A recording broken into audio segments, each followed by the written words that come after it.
Hi, everyone. My name is Isabel May. I use she, her pronouns. I am an associate professor at the University of Maryland School of Graduate Studies, and our campus is located in Baltimore.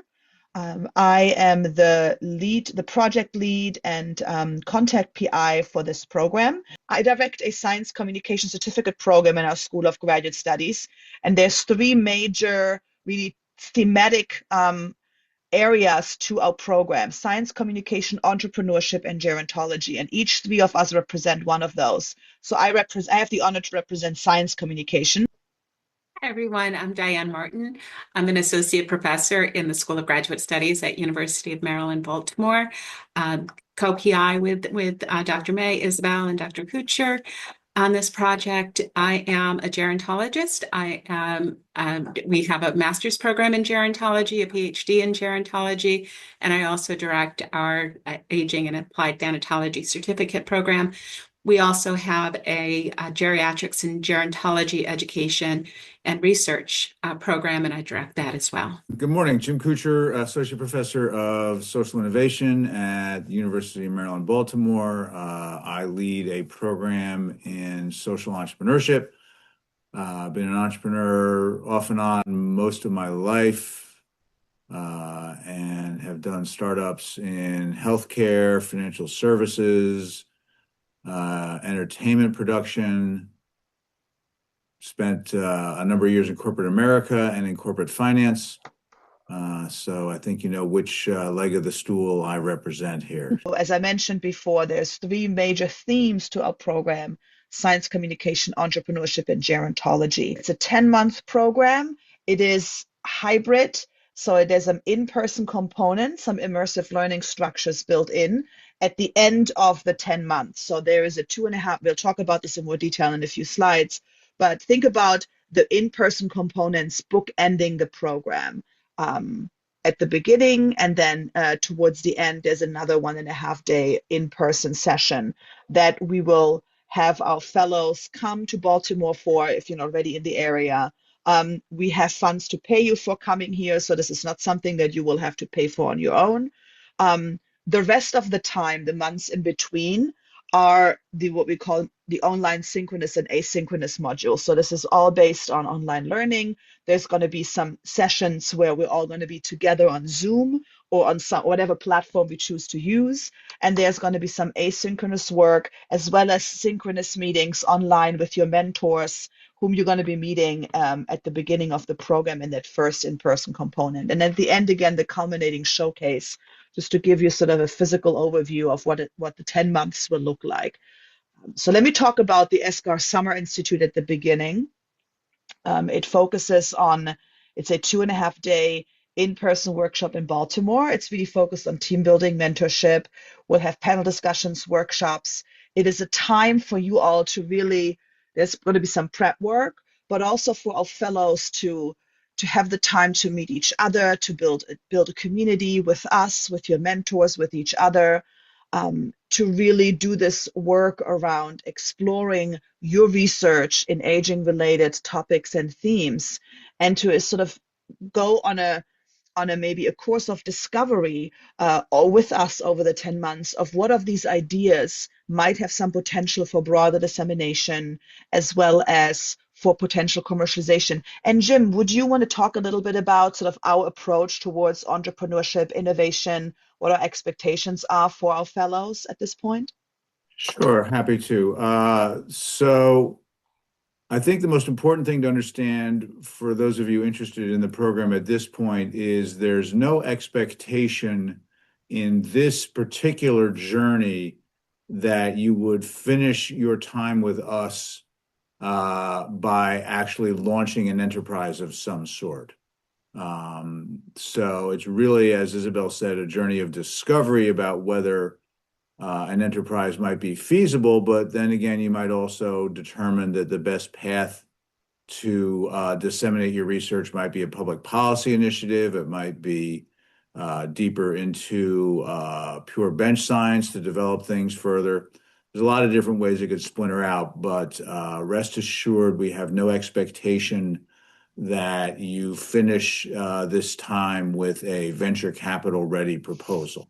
So the Summer Institute is where we all start. And Diane, do you want to say a little bit about so the gerontology piece? We understand that some of you will be coming from a gerontology background, but a lot of people, they're doing age-adjacent research and may not have taken even a course related to aging and gerontology. So part of this program is to really dispel some of the myths and stereotypes that people hold and that society holds about older people and their ability. So during uh, the Baltimore-based workshop, we'll be doing some what do you call it? The uh, immersive Simulation. exercises, simulations, immersive exercises on what it's like to be an older person and an older person living with a dementia. So we'll have two exercises related to that.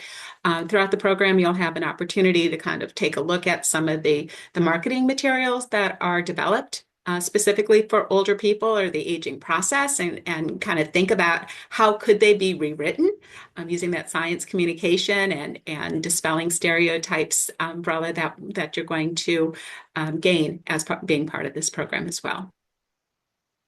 Thanks, Diane, and thanks, Jim. Absolutely. And so the science communication piece is comes in, interwoven with both the entrepreneurship and gerontology type of educational modules and approaches where we've built into this program. We've had a question, I think, in our last session where somebody was asking if a possible outcome or possible sort of result of this program could be developing some broader communication around a particular topic around aging. And that's absolutely possible. So there are a lot of options to think very creatively and innovatively. I think that's really the term I think that Jim always used, and I really appreciate and like that language. This is about thinking about aging innovatively and most importantly from the sort of anti-ageist perspective. Oh, I just wanted to add also that related to that, when we think about aging, it's not just today's older adults, but it's really all of us. We're not looking for projects obviously focused on children or teenagers, but really thinking about programs that could support the aging process, right? We don't wake up one day as a 65-year-old and all of a sudden we're an older person, but rather it's the life lived that leads us to that. So thinking about programs that relate to that lifespan approach to gerontology as well. Thank you. Thank you so much, Diane. We also have partnered with an organization called Improv Science that are going to work with us on the team building piece to set us up successfully for some really great collaborations throughout the 10 months of the program. So that's all happening in 2.5 days in July and it's scheduled for this year's cohort from July 10 to 12. The program ESCAAR is meant to have 4 total cohorts. So this is our inaugural year. This is our inaugural cohort. We'll be running 3 more programs like that, probably with a similar time frame. Just to give you an idea of the scope of the project, it is a totally project funded for a total of 5 years. So mentorship is an important part of this component.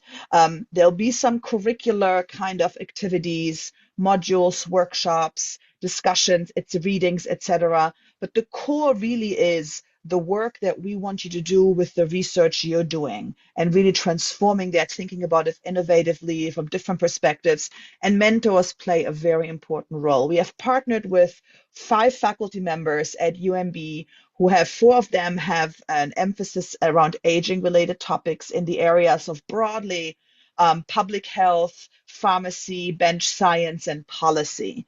And you'll be paired with them depending on what your emphasis is in your work with one of these 4 folks. We have a 5th faculty member who is in our School of Medicine in medical and biological entrepreneurship, biotech entrepreneurship, and he'll be working with all of the fellows throughout the program as well. In addition, of course, to the 3 of us as the main PIs in the different areas, and we also have a group of, we call them professional or communication mentors. These are folks from outside of academia who have experience around aging advocacy, communicating different topics around aging to broader audiences, and have a broad science communication background. So these are folks with podcasting experience, creating or different social media type of campaigns, websites, again, broader dissemination practices around communicating research related to aging,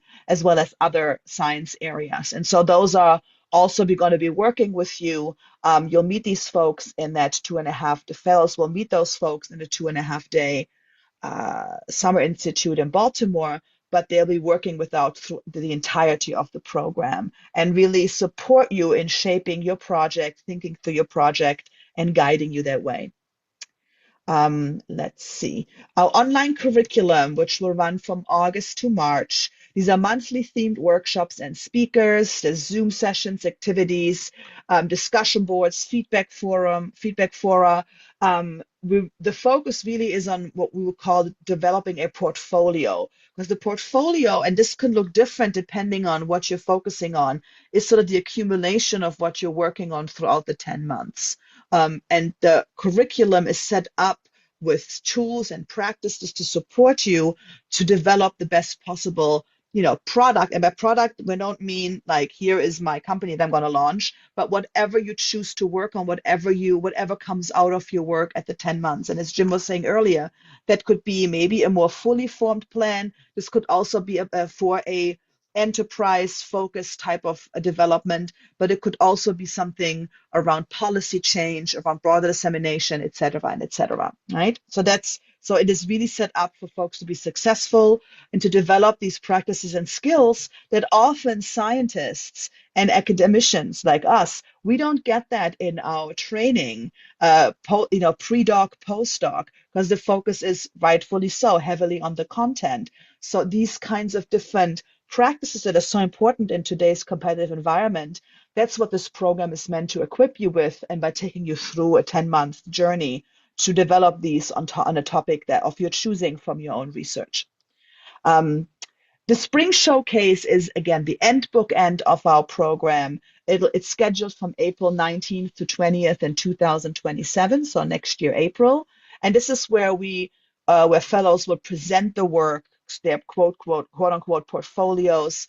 We'll have a lunch reception and sort of like a poster presentation, little stations for each fellow where they can, in addition to presenting to a larger audience, and we'll have an award ceremony with one of Dr. Martin's programs as well built into that. So we'll have a lot of folks from campus, from our surrounding communities, from hopefully some industry and some local partners from the larger Baltimore area attend, and for you all to network with and to engage others in the work and showcasing the work that you were doing. And then there's, of course, a part for us as a program with you for assessment and reflection, because this is not a one and done deal. So once April 20th is over, you'll go off and we'll never talk to you again. That is not the plan.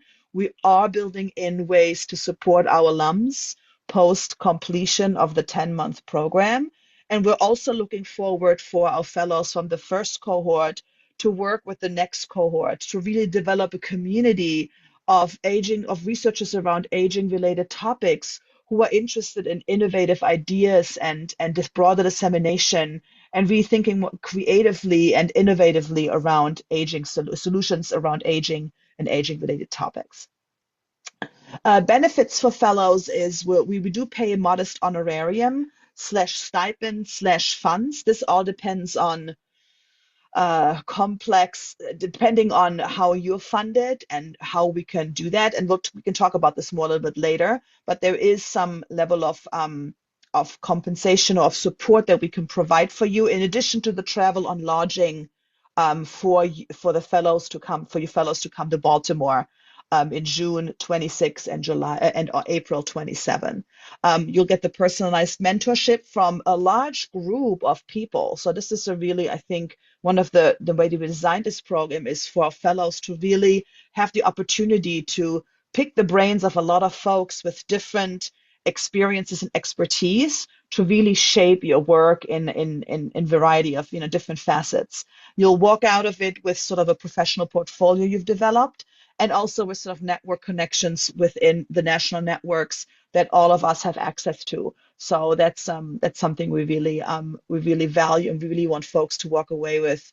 We are planning on a session in November at the Gerontological Society of America's annual meeting.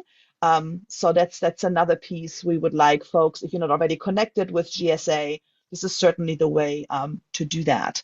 We're looking for PhD candidates or postdoctoral scholars. And by candidates, I mean folks who have defended their proposal. It's referred to in some programs differently. Candidacy, I think, is the one that's used fairly broadly.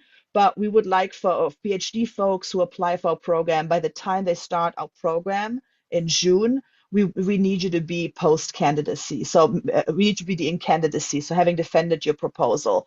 And postdoctoral scholar, either somebody who's in a traditional postdoctoral situation or within that time frame of a postdoctoral scholar, several years post-PhD. Because we've had some folks contact us who are like, oh, I'm not really a postdoc, but I'm a research associate, 3 years out from my PhD. That person would still be eligible. If you have specific questions about that, feel free to ask them, and we can certainly address this more in our Q&A and also follow up with individual conversations and emails. You fellows have to have a focus on aging-related research, right? That is really the focus that we're looking for, and that we want folks to bring into this program, and also as a common ground for folks to engage with. The commitment is about 15 to 20 hours per month. Sometimes, depending on where you are in your process, we build in a lot of time for you to work with your mentors and on your own, on your projects, in addition to the activities that are part of our curriculum. But that is what you can expect to be spending each month, to work if you're a fellow of this program. And then fellows have to attend the Baltimore events. That is non-negotiable. These times are really important at the beginning for community building, as at the end, of course, for showcasing. So we need folks to be available at those dates to come to Baltimore.